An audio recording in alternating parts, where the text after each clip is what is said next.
Right, so this is what happens when you finally tackle the cupboard in your bathroom. You find your stash of old makeup, and I'm willing to bet you've got a stash hiding away somewhere too. I have loads of old eyeshadows, you know the type. Too old to go anywhere near your eyes. Or it was a big mistake, bought in a moment of madness, worn once. Or it was a gift from someone lovely, but it just didn't suit you. But you can't quite bring yourself to bin them, can you? And here's my problem, I hate waste. So I stood there looking at them and I thought, hang on, that's not rubbish, that's pigment. So what if I could get it into my art? That's exactly what I'm doing today, grinding old eyeshadow down and turning it into real usable acrylic paint. And honestly, it looks really good. Waste not, paint lots. Let's do it. I'm experimenting with 3 different mediums and 1 old eyeshadow. I wore it once and it just washed me out, but the thought of throwing it away gave me the ick. So this is my recycling get-out clause. I'm mixing with a palette knife on a piece of silicone mat, nice and non-stick. And I'm trying to just take a third of the eyeshadow. I'm starting with the GAC 800. It's a product I use a lot and I'm a big fan. The medium and eyeshadow are mixing together very easily with just the palette knife, and it's looking good already.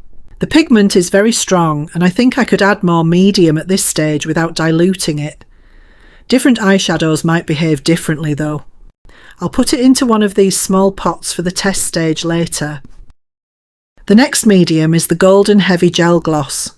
I've used this before in art projects, but not for some time, as I tend to use heavy body paints, so I'm always thinning out, not thickening up. It's a good product though. Again, it's mixing easily with the eyeshadow, just using the palette knife. I do have a glass muller, but honestly, it is not needed here. The mix is obviously going to be thicker, but again the pigment is very strong and standing up well to such a large amount of medium. This is actually quite a therapeutic process. It's lovely to see the eyeshadow's colour really spreading into the medium and making paint. Let's scrape the last of the eyeshadow out now, and at last I can throw away the case. I'm not sure I can make anything out of that.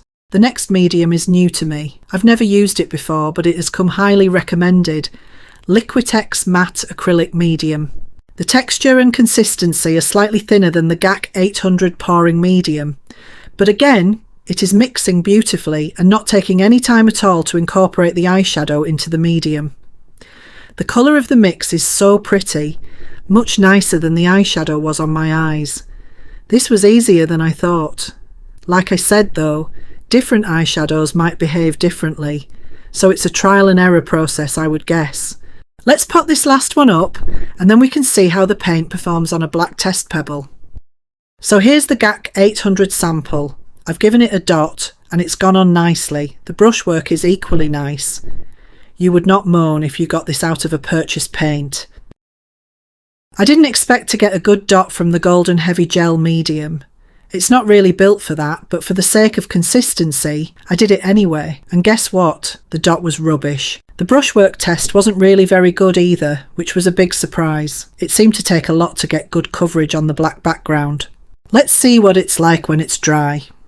The next test pot is the Liquitex Acrylic Matte Medium. The dot is absolutely lovely. Its shape and regularity are perfect, but what strikes me most is the colour. It seems to really capture the complexity of the eyeshadow shade. The brushwork test is also very good. Good coverage and that complexity of pigment really comes through.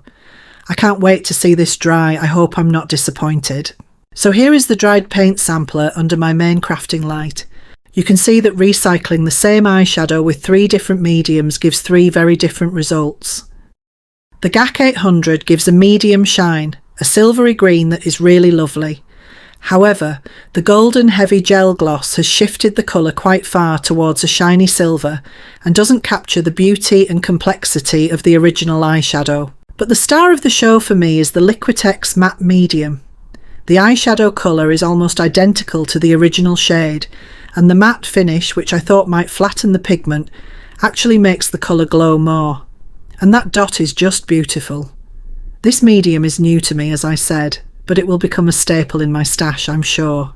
I hope you've enjoyed this little recycling experiment and think you might have a go yourself. If you do, let me know in the comments. I'd love to hear from you. Subscribe to my channel for more content like this, and above all, enjoy. See you soon.